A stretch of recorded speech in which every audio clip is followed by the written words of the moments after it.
دعوت اسلامی کے شعبہ اوقات و صلاح کے زیر اہتمام ملک بھر کے 12 شہروں کراچی، حیدرآباد، چکوال، اکاڑا، شیخوپورہ، خانیوال، فتح پور کمال، لاہور، کبیروالا، خانپور اور دیگر شہروں میں 8 دن کا علم توقید، فلکیات اور جغرافیہ کورس کروایا گیا۔ 8 دن کے کورس میں جامعۃ المدینہ کے طلبہ کرام سمیت مختلف شعبۂ زندگی سے تعلق رکھنے والے عاشقان رسول نے سمت قبلہ سحر و افطار کے اوقات کے متعلق علم سیکھا۔ کورس کے مکمل ہونے پر شعبہ اوقات و صلاح کے تحت امتحانات کا سلسلہ ہوا، جس میں کامیاب ہونے والے طلبہ کرام کو شعبہ نگران اور دیگر اسلامی بھائیوں نے سرٹیفکیٹس دیے اور ان کے درمیان بیان بھی کیا۔ علم کا مجھ کو شوق عطا کر خدا، علم نافع ملے از پائے علماء۔ شعبہ نگران کا کہنا تھا کہ ملک کے 12 شہروں میں 13 فروری سے 20 فروری تک کورس کروایا گیا تھا۔ اس میں جامعۃ المدینہ کے طلباء کرام کے علاوہ دیگر شعبہ جات سے تعلق رکھنے والے عاشقان رسول نے بھی شرکت فرمائی۔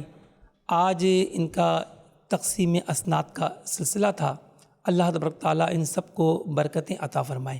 کراچی میں 2 مقامات پر یہ کورس ہوا، عالمی مدنی مرکز فیضان مدینہ اور کورنگی 2.5 نمبر جامعۃ المدینہ فیضان بغداد میں۔ کورس کرنے والے عاشقان رسول کا کہنا تھا کہ کورس کرنے سے بہت کچھ سیکھا، مزید دوستوں کو یہ کورس کرنے کا ذہن دیں گے۔ میں نے بھی الحمدللہ تقریباً 6 اسلامی بھائیوں کو لے کے آیا، جن میں سے 4 اسلامی بھائیوں نے تقسیم اسناد میں اپنا حصہ حاصل کیا، اور الحمدللہ دعوت اسلامی کا یہ بہت ہی احسن قدم ہے۔ نمازوں کے اوقات معلوم کرنے کا طریقہ معلوم ہوا، اور اس کے علاوہ بھی بہت ساری چیزیں ہمیں معلوم ہوئی کہ جو اس سے پہلے معلوم نہیں تھی۔